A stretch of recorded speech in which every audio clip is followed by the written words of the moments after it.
Ayan guys, papakita ko sa inyo paano magluto ng gulay na santol. Ayan, igisa muna yung ricado para mas malasa. Mas ma-absorb siya, mas maano yung lasa niya. Luya, bawang, sibuyas, tapos sili. Kasi pag ginaganyan-ganyan, ginigisa muna yung lasa ng ricado na pipiga. Ayan, yung alamasag, pinutol-putol, Para tapos malaman kung may igisa muna. mabulok o hindi, para hindi sumama sa lasa. Igisa muna ng kaunti. Takpan muna natin ng kaunting minuto bago ilagay ang gata. Ayan guys, nilagay na yung pangalawang gata.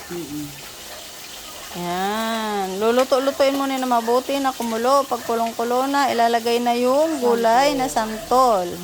At intayin matuyo at maluto. Timplahan ng pampalasa para sumarap. Ayan, takpan muna ulit ng mga ilang minutes. Ayan, para mabilis kumulo. At pag laging tinatakpan ang niluluto, tipid daw yon sa gas. Ayan guys, kumukulo na ang gata. Malapit na. Malapit nang ilagay ang santol. Hinahalo-halo yan guys para hindi mamuo yung gata niya. Di ba? Parang mamanting-mantika yan. Pwede na ilagay na natin. Sisip-sipin ng santol yan. Yung santol kasi guys, sumisip-sip yan ng gata. Kaya kailangan ginaganyan, tsaka medyo dadagdagan ng gata. Meron naman kaming, anong tawag dun? Guys, nawawala ng gata niyan. Ayan, pagka naiga na yan, merong nakaready na kakang gata. Para mas lalong sumarap. Kaya intayin natin guys. Tatakpan ulit natin yan. Para maluto siya. Yan, lagyan ng sili pampagana yan. Ano masarap, medyo maang kaunti. Ayan, hinalo para tikman ang lasa. Kung okay na yan, tinan mo guys, sinisip-sip ang gata niyan eh. Yung gulay na santol. Kayo ba guys, nagugulay din? Alam niyo ba yun? Sa Bicol kasi favorite yan. Bicol, Quezon, yan. Yung hindi pa nakakaalam nito, itry nyo guys, maggulay ng santol. Diba yung santol? Kinakayod yun.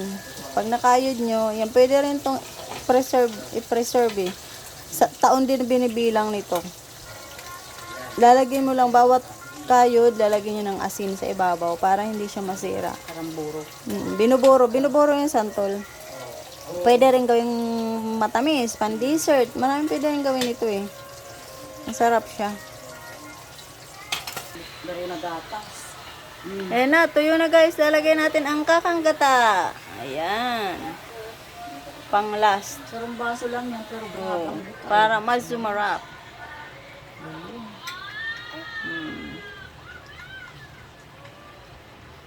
Diba? It's so yummy guys. Grabe, nagkagatas. Pag bigla eh. Diba? Sinipsip na ulit yung ano niya, kakang gata. Pagka natuyo na yan, at luto na rin yung gata, at nagmamantika na, pwede na tayong kumain. Kain na guys. Thank you guys for watching. Until next vlog again. God bless you all.